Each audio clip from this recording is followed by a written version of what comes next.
Greetings. Despite the fact that Hawaii is such a wonderful place to grow so many things, not everything grows well here. Some things grow ridiculously well. Other things grow pretty well. Some things, they don't want to grow at all. I mean, pineapples are easy here, and pigeon peas, and jicama, and yard-long beans, and coffee, and so on.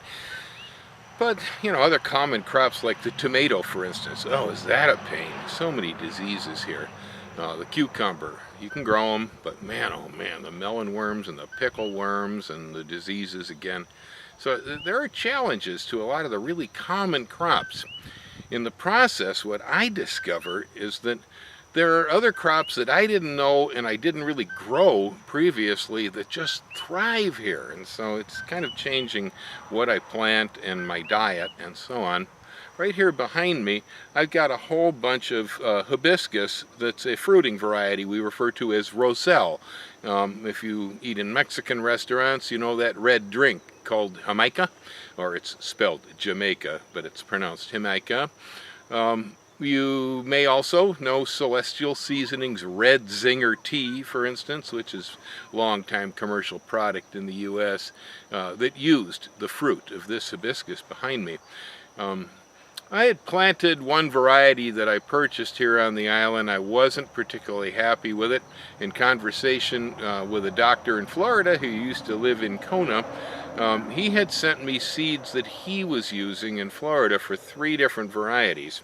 Now, I guess Roselle is an old-fashioned homestead plant in Florida. This has been commonly grown there for a long time. It's grown to some extent here in Hawaii, but not a lot. Boy, oh boy, when I planted these, I was dumbfounded to find out just how well they grew in this environment. Take a look here behind me. I got about a dozen of them over here in a group in the garden. They grew so rampantly that they haven't allowed the weeds to come through. They're flowering like mad, and you can see here all the beautiful red fruits forming up and down the stems. I'm getting a little bit of rose beetle chew on the leaves, but that's kind of irrelevant. Nothing seems to be going after the fruit. And so what we do with this thing here is, after it's done blooming, the fruit forms below where the flower was. Petals fall off. This thing begins to enlarge. Eventually it makes a seed capsule on the inside here. The part of it that we use is the outside pieces of the capsule. They're tart. They contain a lot of unusual chemicals associated with this color of a fruit. As I said, if you've had red zinger tea or if you've had the Mexican drink Jamaica, you know this stuff. The Mexican drink actually tastes a lot like cranberries. In Florida, this has a nickname as the Florida cranberry. And it's used pretty much the same way. Just like a cranberry, it's tart. It's got a lot of good chemicals in it. To really enjoy it, you probably have to add a little bit of sugar or something sweet to it, because it's pretty sour. Not too sour, though. Not as sour as a lemon. This can be used to make jellies. You can use it to make tea. You can use it to make beverages. There's quite a few different possible things. Seed capsules on the inside here, that's not used. The rest of this is separated from the seed capsule, and you can either dry it and store it, use it later, or you can use it fresh. Taking the fruit and boiling it in water when it's fresh will release the juice. The main reason I got into this is because going way back in my life, my blood tests have usually indicated that I had a high uric acid level in my blood. It's apparently genetic. That can lead to gout, which makes for sore ankles and stuff like that. The uric acid crystals can accumulate in the joints and create irritations. And it's not very pleasant. I don't get it real bad. Some people get this stuff horribly and debilitating, but throughout my whole life I've had small problems with it. Some of the drugs they can give you to control it, like colchicine or mutinogens, very strange stuff, scary. In conversation with a friend of mine who was an herbalist, though, he says, oh, I got that problem with gout, too. He says, drink sour cherry juice.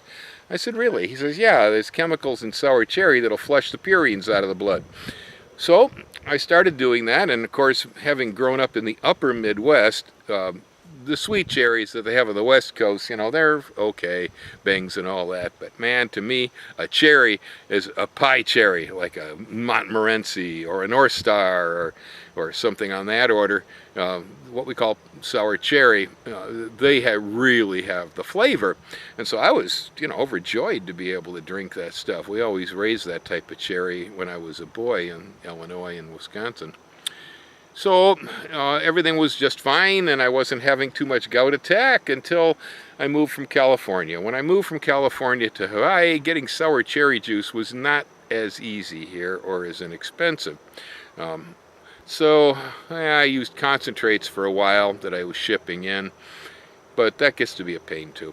I was talking, same friend again, who spends part of his time living down in Mexico, and he says, oh, well, in Hawaii, he says, grow Roselle. He says the chemistry inside's the same. It'll help flush purines out of your blood the same way that the sour cherry does. I said, really? He says, yeah. He says, I use it when I'm south of the border. Well, so I started planting it solely for the reason because it will be good for my health. But I discovered that it is one heck of a crop.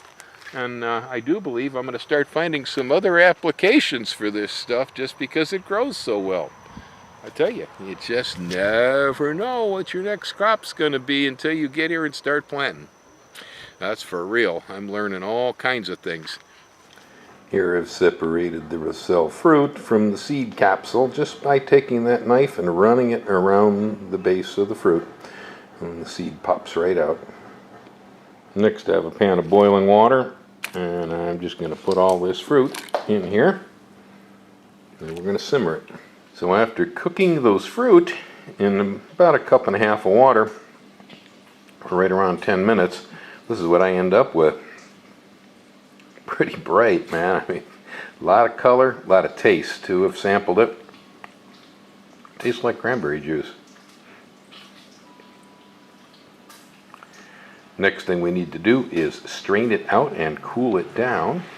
All right, here we have it strained. I am a little surprised to find that this stuff seems to have quite a bit of pectin in it.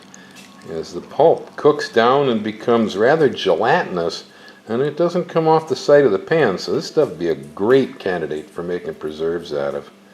I think this would set up on its own. I don't have a recipe for it, but I think I see lots and lots of pectin in here. Otherwise, here we go. I got my little bowl of juice here. So here we have the finished product. So a little bit of thickness to this. It's kind of interesting. It coats the glass slightly. It tastes so much like cranberries. I mean, oh, it's amazing. It's really delicious. I found a new friend here. Hopefully this will work well to clean purines out of my blood too on top of it. All I've done was just taken the fruit off using a knife from the seed capsule, boiled them for about 10 minutes in water, strained it out, cooled the water down, added some sugar to it so it's palatable, because like a cranberry, this stuff is really tart, and added some ice and